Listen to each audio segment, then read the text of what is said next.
You're tuned in to Ask the Master Auto Technician. Car questions? Get answers right now. Call 850-763-0555. James Auto Center, we fix it right, guaranteed. Beep, beep, beep, beep, yeah. All right, welcome back to our second part of Tuesday Morning Show. I have Rob Lapham calling all the way from Port St. Joe, and he is running for U.S. Congress District 2. That includes Bay County all the way down to almost to Ocala, south of Tallahassee, over to Lake City.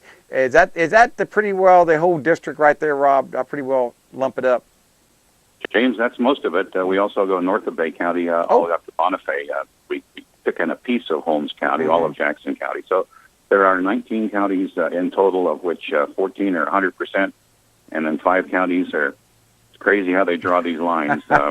You mentioned Ocala. This Saturday there's an event in a town called Williston, and I've never been to Williston, but it's about 25 miles northwest of Ocala. And it's a 4.5 drive from my house. So I asked the organizer, I said, hey, I'm glad to turn up, but you start this event first thing in the morning. Could we have, whenever it's my turn to speak and answer questions, we push that late morning?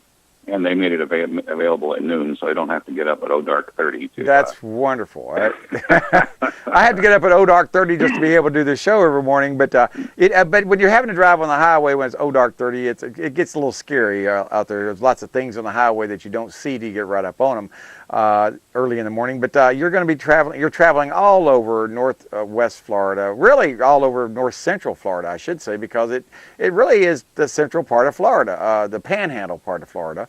And you said it was 19 counties. Is that the largest segment in Florida as far as number of counties? It is the largest congressional district. And frankly, I'm happier when there are events, particularly in Bay County. On the other hand, Friday night I'm headed up to Mariana to support Anna Marie and Zach, an individual who's going to be working to form the Libertarian Party of Jackson County. Yes. And I'm glad to support that, but drop in the hopper every week. I think after the primary on August the 30th, things are going to get really busy. Yes. Because as far as Congress is concerned, we're down to 3 people on the ballot, 1 Republican, 1 Democrat, and myself for the Libertarian Party. And so the field is going to winnow out in the next 6 weeks. Now, tell me on the Republican aspect of it, there's 3 or 4 running right now in the Republican? There's 3. 1 has dropped out, and so there's 3 who are actively campaigning right now and seeking that 1 seat. Okay. And interestingly, none of them is just making a serious discussion on cutting spending. There are a few wishy-washy remarks here and there, but they're not serious about it.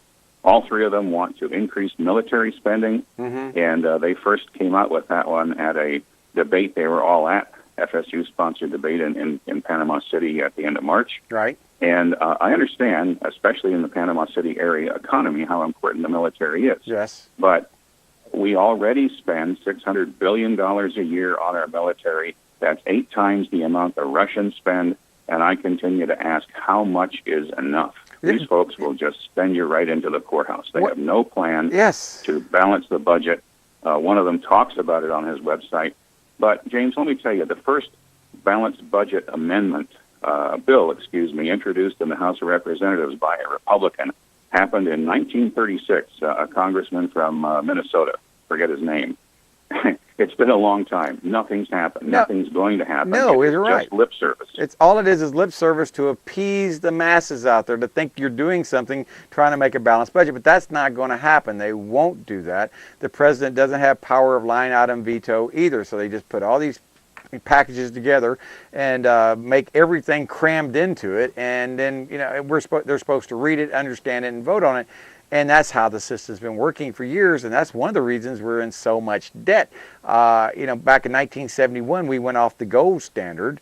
Really, we went off the gold standard, 33, but by 71, Richard Nixon made sure of that. People couldn't do it. And we watched our debt rate get higher and higher, and our deficit spending get higher and higher with no intention whatsoever of ever getting it under control, our spending.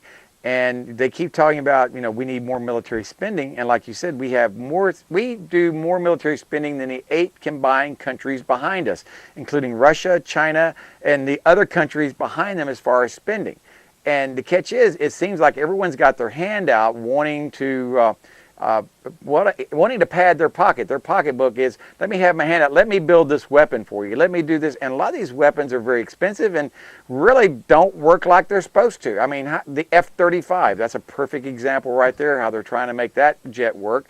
And a lot of people in the military don't really like what it is. Same thing with the Osprey. There's been so many things over budget that cost so much that aren't as practical as other things out there that work. And that's one of the things I'd like to see is people actually saying, enough of this foolishness. Why don't we get our bills in order, pay for national defense, not offense? And a lot of my friends out there say, hey, we need to be strong. We need to go overseas and bomb them. And I'm going, man, do you not understand what you're doing? You're making America less safe. Is that your opinion of how America is going, that we're making ourselves much less safe by bombing and interfering in other people's businesses? Or am I just speaking out of turn? James, I agree with that completely. And if elected, I will sponsor and work tirelessly to pass legislation to cut military spending is one thing, to reduce, to pass legislation to eliminate all things that I will support. Frankly, they affect every single federal department.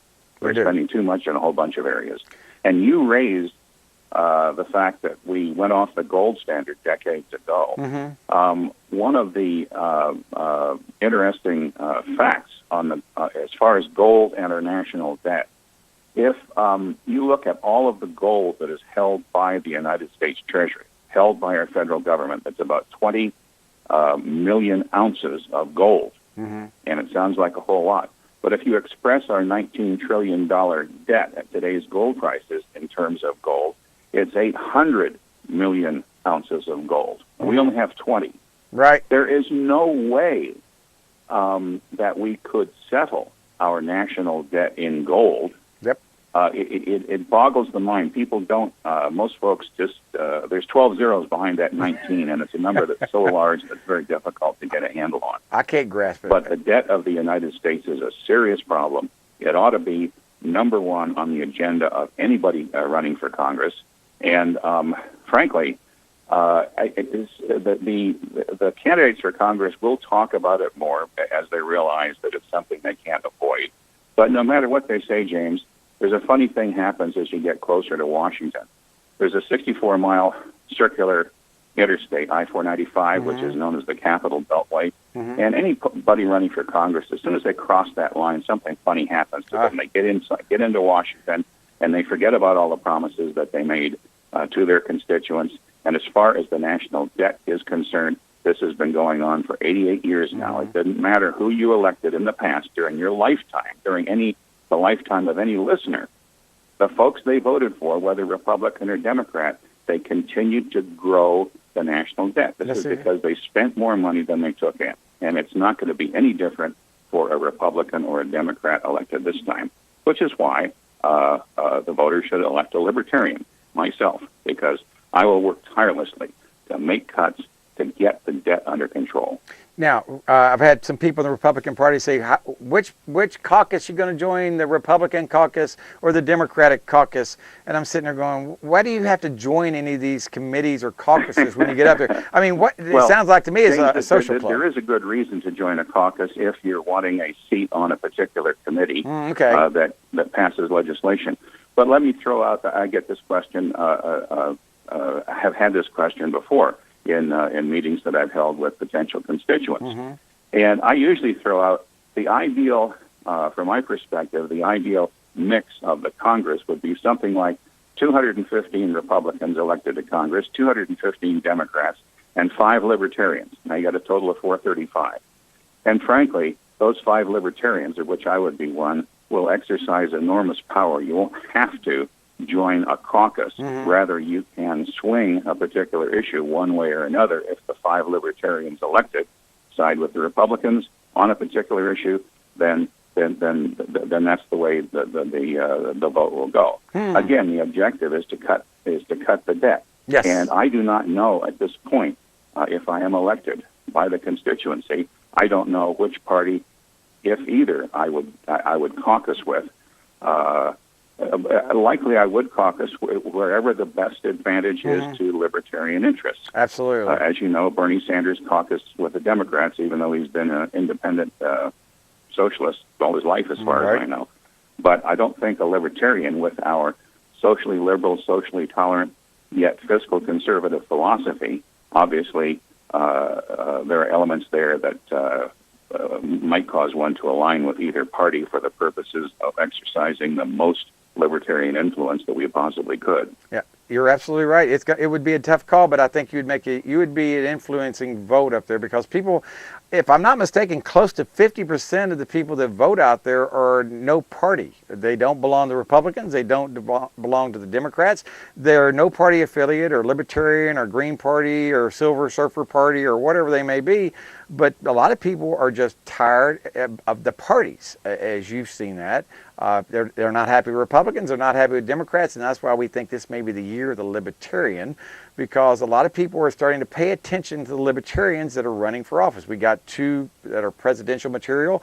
They're running for president and vice president, two ex-governors, two-term ex-governors, Republican governors from blue states that did quite well, and you're running for Congress as well. Is there any other people running for Congress as Libertarians? You said 4 more other people possibly that are running? Well, I'm just picking 5 out of the, I mean, yes, there are many. I came a year ago from Texas to, my wife and I moved to Florida. And 2 years ago, when I ran for Congress as one of 36, they had 36 districts. We had all 36 in Texas libertarians running for Congress. I don't have the statistic. James, it's mostly a function of the election laws of a particular state. Florida election laws are very anti-minority party. They make it more difficult. Tell me about it. Arkansas, for example, is very candidate-friendly. If you go up on the website, lp.org, to the candidates section, it'll show you who's running for state, local, federal office in every one of the 50 states. And you can see pretty quickly which states have election laws that are friendlier to minority parties, and which states the Democrats and the Republicans have the fix in to make it difficult for minority parties. So there are dozens of libertarians running for Congress. I don't have a list in front of me, but I'd be delighted if this is the year and 5 of us end up getting elected. I'll be just delighted, and I believe the voters will be also. And if they want to know more about you, you need to go to Rob for Congress. That's ROBFORCONGRESS.org, Rob for Congress, and find out more about your platform. Make a donation. Gasoline is not cheap, especially even in a Mini Cooper. It's not cheap. Rob drives a Mini Cooper, for those that want to know. But anyway, hey, this is James Morris. We'll talk to y'all tomorrow morning. Rob, I'll talk to you next week, if not sooner. And everybody, you have a great day. Have a great day at work, and we'll talk to y'all tomorrow morning. Bye-bye, everybody. James Auto Center, we fix it right.